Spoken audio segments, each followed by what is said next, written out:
WFM 91.7. It's 16 minutes past 12. Today's Tuesday, the 19th of October 2021. It's a holiday Tuesday. Happy Eid al-Maulud to all of our Muslim faithfuls. And this is the big question where we take conversations and we provide solutions to issues that are affecting us as citizens and also as individuals. Today on the big question, we're going to be talking about using technology to end poverty in Nigeria. And about 90 million people, roughly half of the population in the country, live in extreme poverty. Now, according to the estimate from the World Data Lab Poverty Clock, around June 2018, Nigeria overtook India, a country with 7 times its population, at the bottom of the table. Put into context, if poor Nigerians were a country, it would be more populous than Germany. Almost 6 people in Nigeria fall into the trap every minute. Extreme poverty statistics have also been very controversial in a number of countries, and experts, disagree with the way it's been measured in its monetary terms. The World Bank says about $1 at 90, about $2 is the earning per day benchmark. But no matter what the argument might be, at the root of poverty lies the deprivation of people's access to basic necessities such as food, healthcare, sanitation, education, and just to name a few. And all of this are the issues we want to see how technology would be a useful tool in bringing an end to poverty in Nigeria. Helping us expand on this conversation is OMMO Clark, the founder of IBES. She's going to be helping us to expand on today's conversation on the big question. Thank you for joining me this morning, Clark. Thank you. Thanks for having me. Yes. Now, I think I want to start off with what you do as the founder for IBES, because I think it's very instrumental for other women to see how, know the storyline behind how other women are making great strides and achieving great success using technology. Okay. So just as a word of the background, I run IBES, we're a software company. We build software solutions, websites, databases, and things like that. Yeah. We offer search engine optimization services. We do training, so we train you on digital skills, digital marketing, and software development skills like website development and things like that. We offer IT advisory, So in a nutshell, that's what we do at IBES. My background is I did a first degree in business admin, and then I went to study IT. Okay. And then I've been working in software development for the last 20 years. So that's kind of like a quick summary of my background. That is beautiful. It's very interesting to have this conversation with you, and I'm more particularly excited because I'm talking to a female founder, which is very important to this conversation. Now, we're talking about poverty as a very big thing in Nigeria. It's been existing for the longest that I can say that we have always talked about, how we want to end poverty. What is your perception of Nigerians with how we respond to poverty? In Nigeria, it's a funny thing. I always say I like to divide Nigeria into 30 and 70%. 30% of Nigerians live in the urban area, and it's not like they have all the accesses to technology, but the key thing is 70% of Nigerians, that out of 200 million people, you've used 90 million people in extreme poverty, and there are some people that are in poverty but not extreme, Yes. So 70% of Nigerians live in the semi-urban and rural areas. These are the people that don't have access, to most of the things that the people in the urban areas enjoy. So one of those things is technology. If we treat technology as technology, first of all, is development, all this India, you talked about India. Yes. India, have they been able to develop themselves? Technology, All these countries like China and places like that, how have they been able to develop themselves? All the Western societies that we all want to japa to, how have they been able to develop themselves? Technology, So technology is development. Now, if we think of technology as a utility, i.e. like electricity and water, everybody needs to have access to it, But the thing is, in Nigeria, those 70% of the people, 70% of 200 and something million people do not have access to technology infrastructure in one way or the other. It's interesting the things that you have said this afternoon, and with regards to how you have broken it down. So, are you trying to say now that for each of these categories of people that you have mentioned, the kind of technology that this individual need to differ for them to be able to end the level of poverty that they're in? The kinds of technology would not necessarily differ, is the access to it. So let's talk about broadband, in Nigeria, it's important to actually mention that in Nigeria, we're a mobile-first society. So, which means that most people that access the internet, will do so from a mobile device, like a smartphone. And it's over 90% of Nigerians do that actually. So that's one tool. Now, how many people have access to smartphones? Many people do, but how many people actually do? So that's one basic technology. Now, broadband, for example, in my house where I sit down in Victoria Island, I have broadband. But there are people just down the road that don't even have access to broadband, even if they can afford it. Now, we're not even talking about people in the rural areas, so that's even something else. So the access is important. Then digital skills, the skills to actually use the technology, So that's another thing that is missing, So that gives a lot. Now, when we talk about education, look at the lockdown, for example.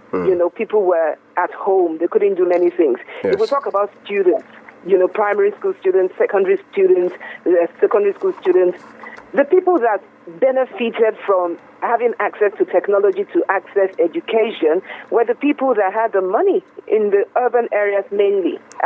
True. Even in Lagos here, there were people that they could not access even something as basic as WhatsApp to get the studies, the education, that they needed. I know people started thinking, I know Lagos State started doing something on radio, on TV, things like that, so that people could access, But the people that had access to technology, they were sitting in their houses using Zoom to do school. Yes. So the people that did not have access to Zoom, they suffered. And that's 70% of Nigerians. So access, even though we cannot use the same tool, but we don't have equal access. Okay. So yes. While you were talking about education, I was going to, you talked about digital skill, and I know it's a very important part of, technology, this issue of digital skill. What is your overview of the educational system in Nigeria with regards to its inclusion of technology? It needs to be overhauled. I don't even have to think about that one. The curriculum needs to be overhauled. I remember I've spoken a lot to university students. Okay. And when I see the things that they teach them, sometimes I'm like, geez, what's all this? It's craziness. I do training. We train people on technology. We train people, coders. I'm a software. Technology is huge, or it's broad. Yes. There are different places where you can fit yourself in. So I'm a software person. Now, in terms of software, there's a software skills gap. You get people that have gone to university and they studied computer science or software engineering or whatever it is they study.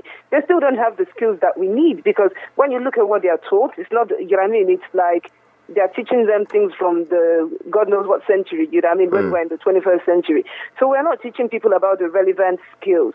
Even people in these days that a lot of things have started happening, people are teaching people about coding. And I remember once, there was this person that was teaching people how to code. And I'm like, wow, fantastic. What kind of skills are you teaching them? When I heard what they were teaching them, I just put my hands on my head. I'm like, gosh, we have a long way to go. So our curriculum needs to be overhauled, right from I don't even know if they teach people in primary school when they start, but right from the early years, everything needs to change. And as they go up, primary, secondary, university, everything needs to be overhauled. So our curriculum is not actually, that's something that we need a separate discussion for. It's not actually addressing the gaps we have, or the needs we have, or the future, the skills that are required today and for the future.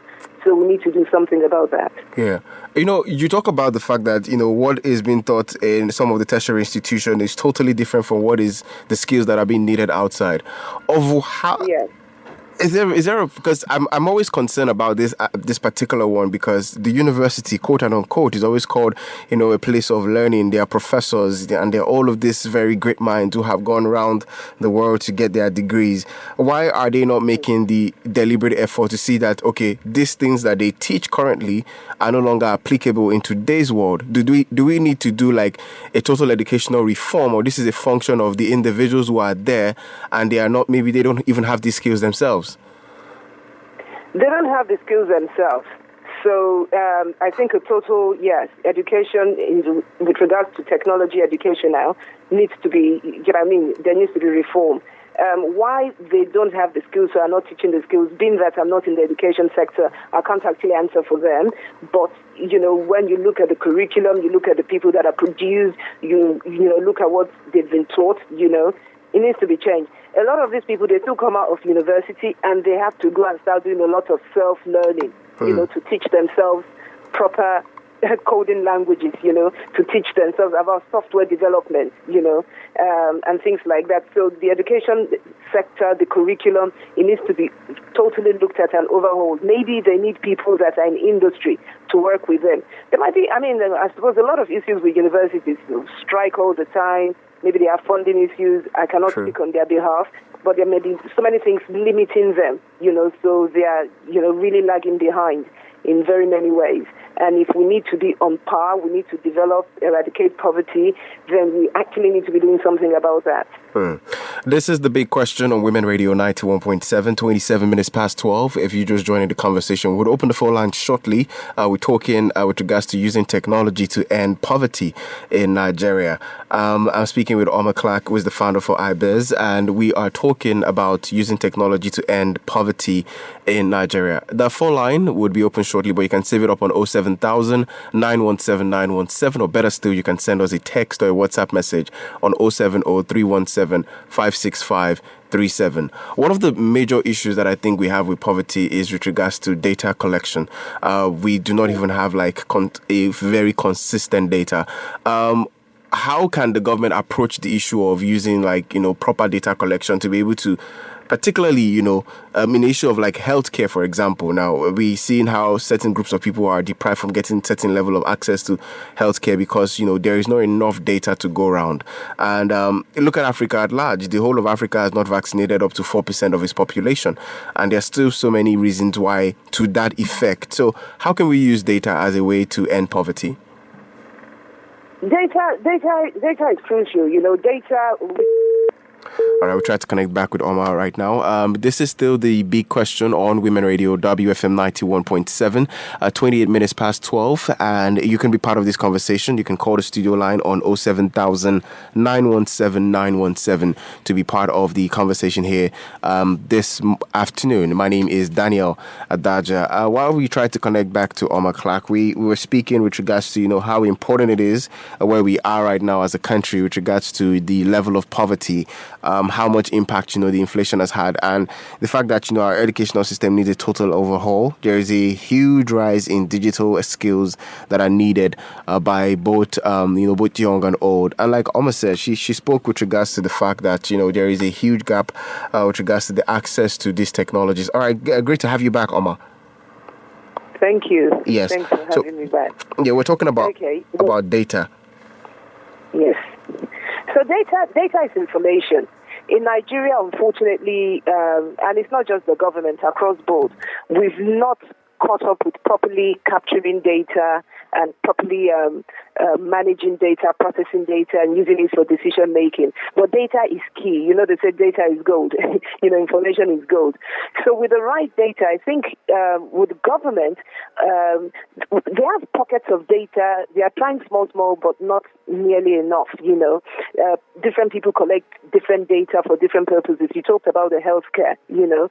Healthcare on a federal level, I don't even know if there's any proper data collection or management going on. I know for us as a business, for example, we've built so many in recent times, telehealth systems is one of the main things we're building for people. We're building systems for hospitals to collect their patient data, manage the all manner of stuff, but at a government level, I've not seen that they do it. Either it's because they don't have people with the skills, with proper data management skills, database development skills. You collect the data in the database. So they want to actually ramp up and up their game because, with proper data, they can actually analyze this data. When we talk about big data analytics, yes, it's all about first you capture the data in a I was going to say a location, but in a system, and then you can start analyzing and, it starts giving you trends, and all manner of information on what's happening in different places. So if the government, can get their acts together, they can use private companies, private people, and start, really capturing this data in a proper way and get proper data analysts, to analyze this data. They can start seeing holes, gaps where things are, and start doing things. But I think in the private sector, I think individual medical professionals are just doing different things for themselves. One of the things in recent, I think a couple of years ago, we built like a blood data management system for an NGO. They were trying to solve the blood. Apparently, there's a blood gap. It's actually from them we actually understood, the blood gap in Nigeria, and they were using this system to manage the process from beginning to end. But that's just one small NGO in one small corner doing their own thing. If the government can actually take this on, they can do many things. But then you need the people with proper, first of all, skills to build the databases, skills to analyze the data and bring out the right information to make the right decisions. You talk about the private sector, which is a lot of the top players in the technology world, in the ICT world, are actually private individuals. What do you think are the reasons or the challenges behind private institutions in the country, or private bodies or organizations like yours, partnering with the government? What is not allowing for that relationship to be successful? First, we have to partner before we know whether it's successful or not. I think because a lot of players in the tech industry are like startups, young people. It doesn't mean that there are no older people in the tech industry, but there are a lot of younger people that may not have access to government or are not inclined towards having access to government. So it's the two things, some do not want. So they are just operating, and a lot of people that enter tech, a lot of these startups, they enter bootstrapping, and they are just operating with small money, doing their things, and, some people manage to make it and they blow, and, they can get an investor and do so many things. So I think there has to be, I've been part of certain efforts by different government bodies to try and engage with private sector people. But yes, there's a gap, there's a disconnect between the government people and the small tech players doing their little things in their own corner, and we need to try and bridge more of that gap. But yes, first we have to come together, then we can know whether we can have a successful a partnership. I think our goals, the agendas and everything has to align, because, that's another thing. We need to be on the same page to be able to work together to achieve something. But I think if we can do that, then we can do things. A lot of the successful fintechs, are very successful in Nigeria. Again, they are not really partnering with government. They are partnering with foreign investors. So maybe, I don't know if sometimes it takes a fresh pair of eyes or eyes from outside that can come and see the opportunities, and take advantage of them. So really the government needs to be a little bit more proactive, in engaging the private sector people that have the skills, know what to do, and try and make things work. But like I said, I know one or two things are happening and people are trying to do things, but not nearly enough. Okay, thank you. 25 minutes to 1. This is the big question on Women Radio 91.7. We're talking with regards to the role of technology in ending poverty, using technology to end poverty in Nigeria. Okay, so I go on with this particular question. With regards to job creation, I was reading up an article that was talking about how much, certifications from online certifications would be competing with university degrees by 2030. And I was like, okay, what does that mean? So it means that people would necessarily not have to go to the universities to get a degree before they're able to get a job. I've also read a couple of other articles that have spoken about how ICT would become a very huge prerequisite for job and also for wealth creation in the future. How do we bridge this gap of a lot of jobs right now are requiring you to not just be able to read and write, but also to be tech savvy? Yes. So first of all, two things. Let me talk about going to university and online certifications. you know, like a lot of people say, oh, Mark Zuckerberg did not go to university, Bill Gates did not go to university. I am an advocate for going to university, because I think there are certain skills, and Mark Zuckerberg and Bill Gates, for example, those are people that were in Harvard, and when they broke through, they dropped out. So they were not just people that were sitting idle at home, and something just happened, So going to university is still valid. Online certification, I think there are many ways you can look at that one. Online, because of the accessibility, it's easy to access. You can learn online from wherever you are, whenever you want, and all those things that are not the same as going to an institution that is structured in the nature. But there's also the things that maybe the universities are not giving people the skills they want. Okay. So people are finding alternative ways to get those skills, But for today and for the future, for the 21st century world we're living in and going into the future, digital is key. Technology is key. You need to have digital skills, everybody needs to be, not skills to, there are different kinds of skills to use the technologies, because we're working from home, If you don't have the skills to operate the technologies you are using to work from home, how would you work, We're in a global world competing with people from all over the world. Yes. How will you do that if you don't have the skills to do that? So you need the skills to use the tools. And then we also need people that actually build these tools, You need people that are building some technology platforms, people that are building the Ubers of this world, HandyJacks. We built HandyJacks, which is a platform for people to find tradespeople online. We need people with skills to be building all these kind of things, So, yes, more education. So education is key for getting people out of poverty. More education to use the tools, education to build the tools, So education is the way we bridge this. We need to start teaching people right from their early years at school, primary school, and things like that. That's the way we skill up people.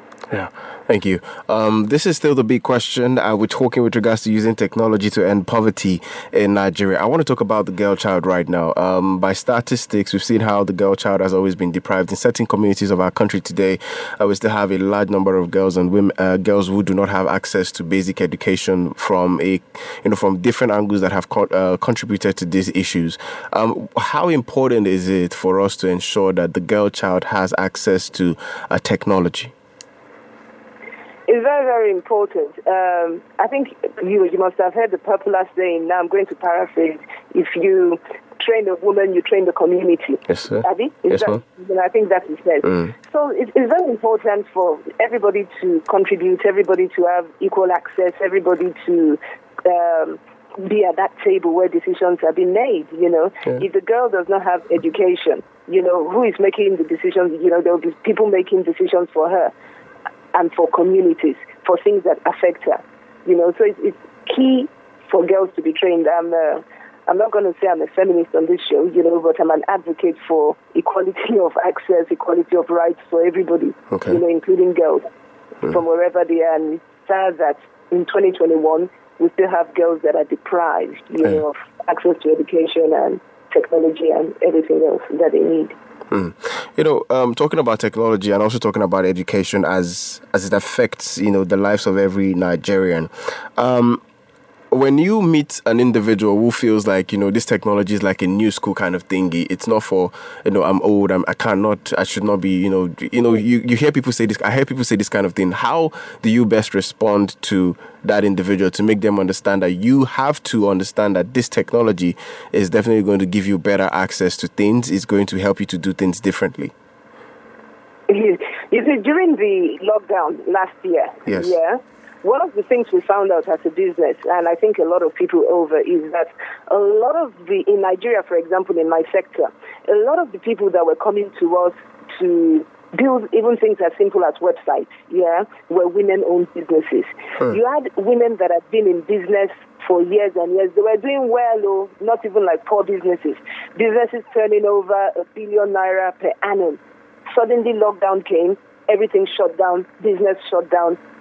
They were stuck. You know what I mean? Yeah. Stuck. People were losing from 500 staff to 100 staff, 50 staff. Stuck.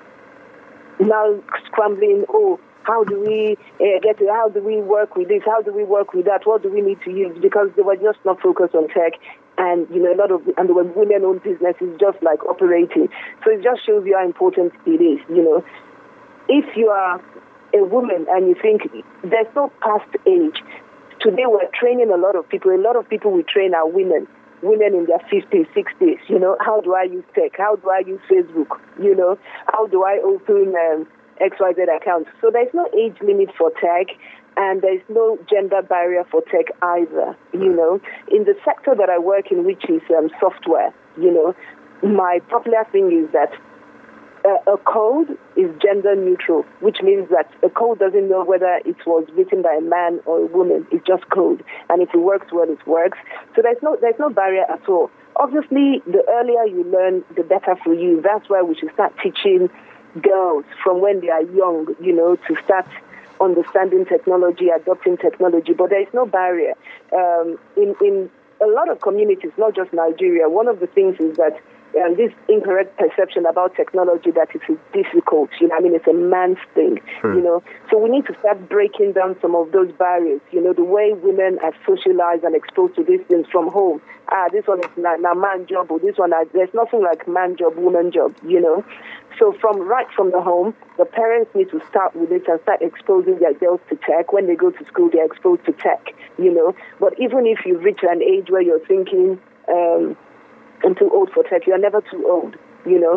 I don't know, in the news recently, I think it was this year, there was news about a lady, I think it was in the US, that she came out of jail. She must have been in her 60s or something, and she missed appointments or something because she was learning technology. You know what I mean? She was actually in school doing an exam or something, and she had to report somewhere, and she failed. So there's no age barrier to this, as long as you are interested, and you want to do it. You don't have to be the coder, the person that is building the technology, but just have the little skills you need to navigate through whatever technologies that you want to use for whatever you are doing. Because obviously there are different technology tools for different jobs and different things that you want to do. So just having the skills to be able to use tech for what you're doing is important. And it's not going to stop. It's not going to end. It's not something that suddenly tomorrow nobody's using tech, so you have to learn it, unfortunately, or fortunately, really. So, yeah. Just earlier as of this morning on the newspaper review, we had a conversation, and at some point it tilted towards, certain jobs that would go into extinction. And I took a moment to look at some of the jobs from front desk officer to secretary to administrative officer.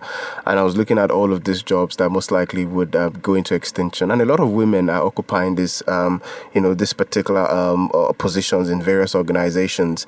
I want us to look at, the role of mentors, with regards to helping other young women to be able to see the need to go into technology and see that it is sustainable and that it's a wealth creation avenue. Okay. So, with regards to jobs going into extinction, yes, I don't think so. I think jobs will just be redesigned and redefined. Okay. Oh, okay. We try to connect back again. It's 16 minutes to 1. This is still the big question on Women Radio 91.7. Very interesting conversation I'm having here with OMMO Clark, who is the founder for iBez. We're talking about using technology to end poverty in Nigeria. The phone line is very much open if you want to make contributions on 07000 917 917. You can call the studio line 07000 917 917. Or better still, you can send me a text or a WhatsApp message on 070 317 565 37 to be part of the conversation. Just before the line went off, we have been talking about several angles and different perspectives. All right, thank you for joining us again, Clark. That's fine. Yes. It's fine. I was saying that, let me just...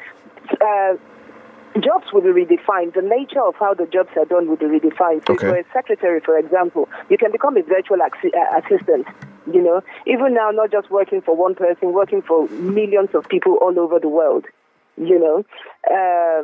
So the nature of how jobs are done, will just change. So technology doesn't replace jobs. It just changes the way it is done and how it is done, and to the number of people you can serve. It's more opportunity for you rather than losing stuff. So that's the thing about tech. Then there was a second part of your question now. Can you just remind about mentorship, about the importance of mentorship to other women? Mentorship is key, yes. Representation. Obviously, when you see somebody like you doing something that seems impossible, doing something that seems so big, it inspires you to know that, if this person can do this thing, then maybe I have a shot. Maybe I can. You know what I'm saying? If you see somebody, your neighbor, doing something, and you're like, is it not just me and this person we play every day? If they can do it, maybe I have a shot. So mentorship is key, and mentorship for girls is also key. A lot of it is happening now. There are lots of organizations that have sprung up in recent times offering all manner of mentorship to girls right from primary school, secondary school, and even, people that are career professionals already, and people that are running their businesses, So there's mentorship and there's also coaching for businesses that are out there, and they're very important, very, very important in helping people define their paths and just keep going. All right, that's very, very interesting. Still on the big question this morning, we're talking using technology to end poverty in Nigeria. It's 13 minutes to 1, and this is Women Radio 91.7. I want us to quickly, look at the aspect of the challenges that you have had to go through as a woman playing in the technology field, or even just as a tech expert. What are some of the challenges you've had to go through? I think as a woman in tech, it's so funny. I always say that I get this question a lot, and one of the things I say is I always forget I am female in tech until people remind me. I just think I work in tech. Okay. But but one of the things is, yes, people look and they think, you are female. So because you are female, you might not be as competent as a man, or you might not know what you're talking about just because you're female. So I get that a lot. Now, remember I mentioned that I built an online platform called HandyJacks, handy-jacks.com. And I remember even one of my staff, there was a while back, one of my developers, and he says to me, oh, wow, this application is very complex, the person that built it tried you. But I told you I was the one that built it. And he's like, yeah, but I thought you gave it to somebody to build.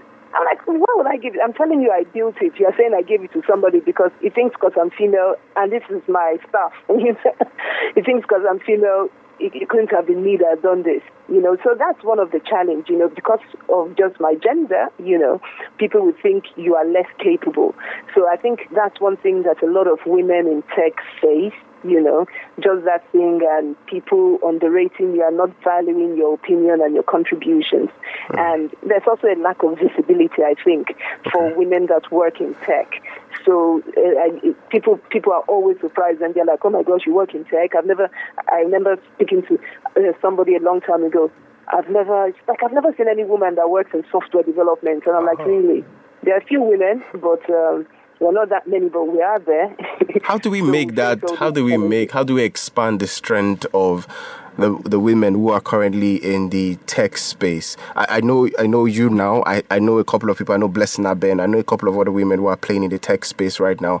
How do we strengthen that union or that that platform for women so that other women can see these things? Because, like you rightly said, visibility is a little issue. Yes, I think so. It's a two-way thing. There are some women that are shy. I heard that once, that somebody, a good friend of mine that runs a tech program, like, the women don't like coming forward, So women in themselves have to build and develop that confidence to step up and be able to come forward, and just, shine a light on their skills and and their achievements and the things they are doing, and not be shy about it. I think people don't want to brag sometimes, so people, they just want to stay in the little corner and do their things. But the women have to step up, but the media as well. You need to be more proactive in identifying and these women, and also spotlighting them, shining the light on them, and showcasing them as much as you can. So we all need to collaborate together for that, as opposed to only defaulting to the men in the industry that do stuff.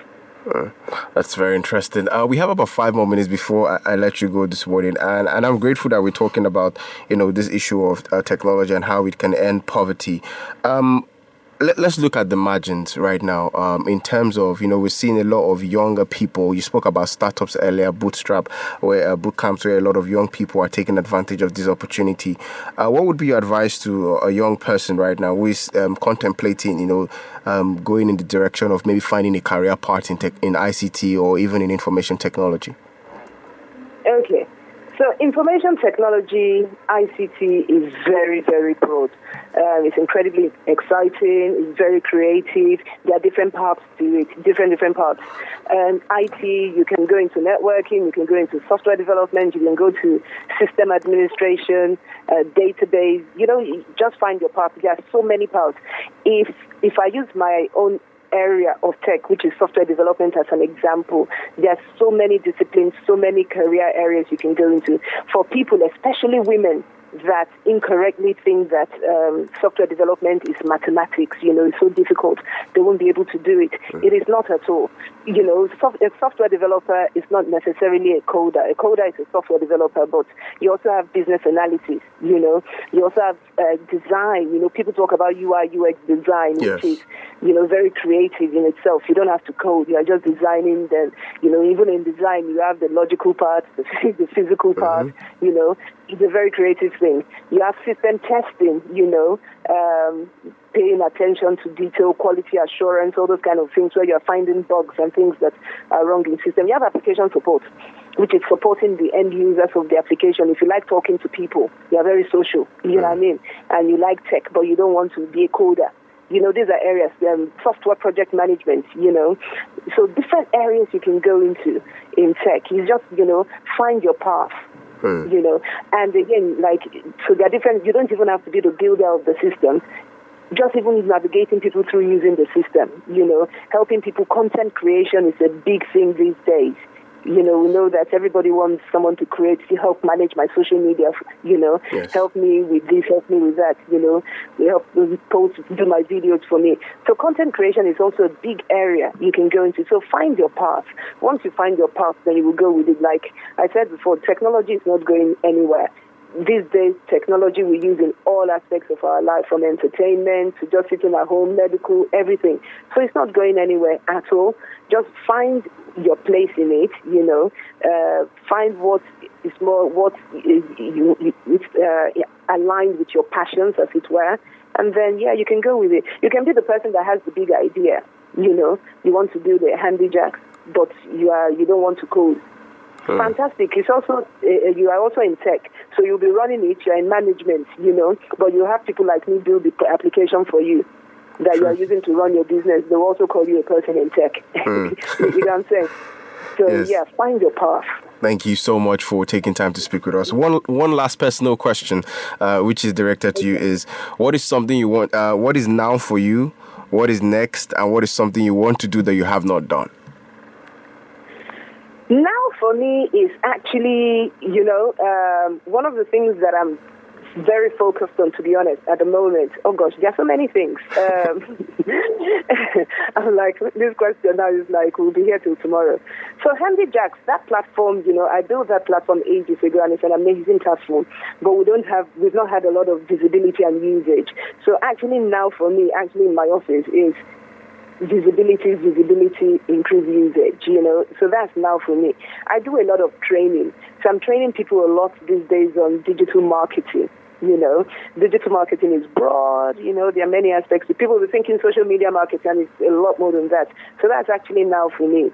And what's next? Search engine optimization is something, all these things that we don't do very well in Nigeria, but people talk about. Search engine optimization is very now for me. Yesterday, I was talking about, not when I say yesterday, not physically yesterday, like a year ago, some of the things that were now for me that are gaps in Nigeria: business analysis, system testing, all these kinds of things. There are some more, so these are some more things I think I would like to see in the future. In fact, let me say this. For me, I'm like, closing the software development gaps in Nigeria is a real thing, because there are gaps. That's why in Nigeria, with everything we're doing, we haven't actually seen a properly Nigerian-built software solution, apart from Handy Jacks, that was built by Nigerians for Nigerians, used by Nigerians, and has gone global, even with everything we're doing, because we don't have the proper skills. And when we can close those gaps, and get people in the right places doing the right things, then we will see an explosion, I believe. Yes. So the last part of the question was, what is something you want to do that you have not done? Something I want to do that I've not done. What's one thing I want to do that I've not done? It can be anything. Maybe I want to go and climb Mount Kilimanjaro. I don't know. Maybe I'll go and do a musical video. I'm just joking. Thank you so much for taking time to speak with us this afternoon. I appreciate your time, and thank you so much for the good work that you're doing, and for also, being a leading voice in the tech space. Thank you so much. Thanks for having me. I do appreciate it. Enjoy the rest of your day. And you too. Thank you. Bye. Yeah, bye. Special thanks to the producer, Esther Larry. It's been a very exciting conversation talking about using technology to end poverty, and quite a lot that, OMMO Clark has actually said that, there are opportunities. There is need for everybody to see that technology is here to stay. It is not going anywhere. It would change the dynamics of how we operate, how we do certain things. But more importantly, it's important that we all get involved and we see the need for us to be tech savvy. My name is Daniel Adaja. Till we come your way again tomorrow at 12:15 to 1. It's still the big question on Women Radio 91.7. At 1 o'clock, it's the Launch Hour Music.